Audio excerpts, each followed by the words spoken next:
Chers frères et sœurs, nous vivons des moments difficiles par suite du confinement qui nous est imposé depuis plus d'un mois maintenant. La situation est inédite dans notre époque contemporaine et elle a de lourdes conséquences sur nos habitudes de vie à tous les niveaux.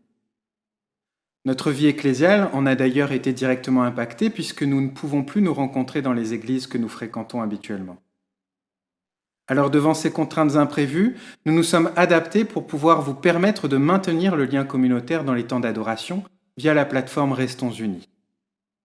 Ainsi, la plupart d'entre nous jouit du privilège de continuer à échanger sur les forums de discussion de l'école du sabbat ou les salons de prière, afin de nous soutenir, de nous exhorter, de manifester tout simplement notre amour fraternel.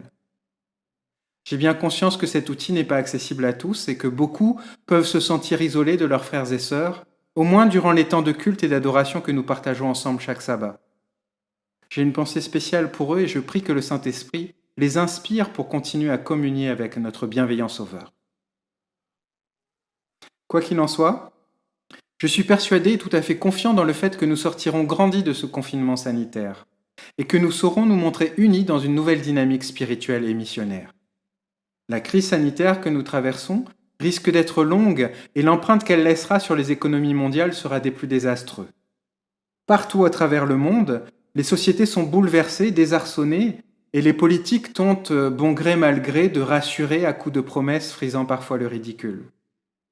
En France, les inégalités se creusent, peut-être moins qu'ailleurs, mais la crise des Gilets jaunes, pour un temps oubliée, semble couver de nouveau et prête à exploser, dès que la cohésion sanitaire, si vantée actuellement, disparaîtra et révélera toutes les incertitudes de l'avenir. Mais tout cela n'est pour nous, chrétiens adventistes, que des signes de plus du prochain avènement de notre Seigneur. Et si nombre d'entre nous sont durement mis à l'épreuve en ce moment, je suis certain qu'ils ne cèdent ni à la panique, ni à l'angoisse, car ils s'accrochent à cette promesse du psalmiste. L'ange de l'Éternel campe auprès de ceux qui le craignent, et il les arrache au danger. Oui, chers frères et sœurs, ce confinement est pour nous croyants une épreuve permise par le Seigneur pour augmenter notre foi. Quelle que soit notre situation personnelle, le Seigneur nous promet que nous ne serons pas tentés au-delà de nos forces. Dieu ne nous abandonne pas, il est là à nos côtés. Il nous porte dans ses bras d'amour et il nous assure de sa bienveillance.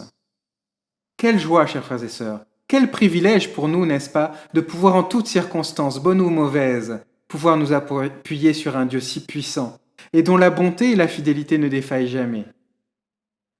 Alors, ne devrions-nous pas redoubler de zèle pour partager notre espérance à tous ceux qui n'ont en ce moment qu'angoisse, incertitude, crainte et peu, voire aucun espoir du tout dans l'avenir qui vient? Dans ces temps de trouble, Dieu dispose les cœurs de nos contemporains à entendre sa voix, afin de prendre position dans la perspective de son prochain retour. Et qui sera sa voix, cette voix, si ce n'est nous-mêmes, adventistes du 7e jour, dont la mission première est d'annoncer au monde l'évangile éternel et le message des 3 anges? Laisserons-nous les pierres crier à notre place?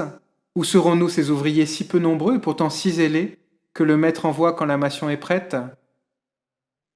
Plus que jamais, l'occasion nous est donnée aujourd'hui encore de témoigner auprès de nos proches, avec qui nous sommes certainement plus souvent en contact en ce moment, afin de leur partager, de leur transmettre cette confiance, cette joie, cette paix que le Seigneur Jésus-Christ met en nous, quand le monde de son côté n'offre qu'une perspective sombre et effrayante. Plus que jamais, le Seigneur nous demande de nous montrer prêts à entrer dans le royaume qu'il a préparé pour nous et pour tous ceux qui acceptent de revêtir l'habit de noces. Plus que jamais, le Seigneur veut que nous lui fassions confiance, car il est au contrôle de toutes choses, de notre vie, de nos sociétés, de l'histoire et de l'avenir. Je voudrais également vous exhorter, chers frères et sœurs, à continuer à témoigner votre confiance dans le Seigneur à travers les dîmes et les offrandes.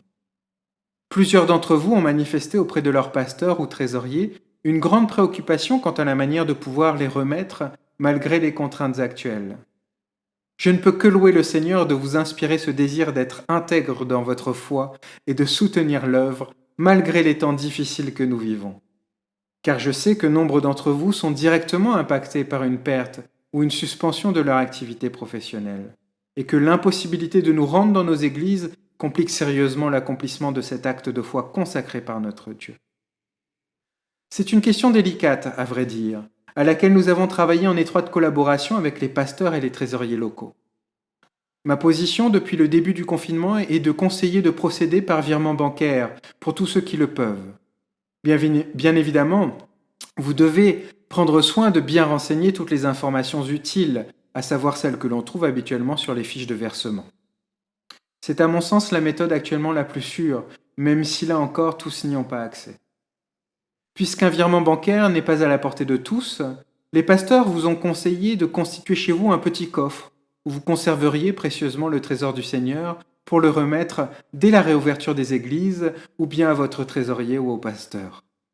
Je vous invite donc à vous mettre en relation avec eux afin de déterminer la manière de procéder dans votre cas particulier. Je loue le Seigneur pour votre fidélité, votre générosité et votre intégrité. Je le loue également pour la confiance qu'il vous permet de me témoigner depuis plusieurs années déjà, et en particulier dans ces temps difficiles. Je vous exhorte, chers frères et sœurs, à vous confier plus que jamais en notre Seigneur Jésus-Christ, à lever vos yeux vers le ciel, d'où seul peut venir le secours, à consolider votre relation personnelle avec notre Sauveur et à entretenir les liens fraternels en nous prenant régulièrement des nouvelles des uns et des autres. Nous ne savons pas, chers frères et sœurs, quand Jésus reviendra. Seul notre Père céleste en connaît le moment précis. Mais il semble qu'il s'approche aujourd'hui à grands pas. Je veux vous laisser donc avec cette affirmation pleine d'espérance que nous trouvons dans 1 Thessaloniciens 4, verset 16. Car le Seigneur lui-même a un signal donné, à la voix d'un archange et au son de la trompette de Dieu, descendra du ciel et les morts en Christ ressusciteront premièrement. Ensuite, nous les vivants, qui seront restés, nous serons tous ensemble enlevés avec eux sur les nuées, à la rencontre du Seigneur dans les airs, et ainsi nous serons toujours avec le Seigneur. Je suis persuadé que c'est de cette manière que le Seigneur nous invite à vivre dès à présent. Poursuivons donc notre lutte, nos activités avec dévotion et intégrité, mais soyons prêts à tout moment à accueillir notre Sauveur qui est à la porte et qui revient très bientôt. Bon sabbat à tous, chers frères et sœurs, et que Dieu vous bénisse abondamment.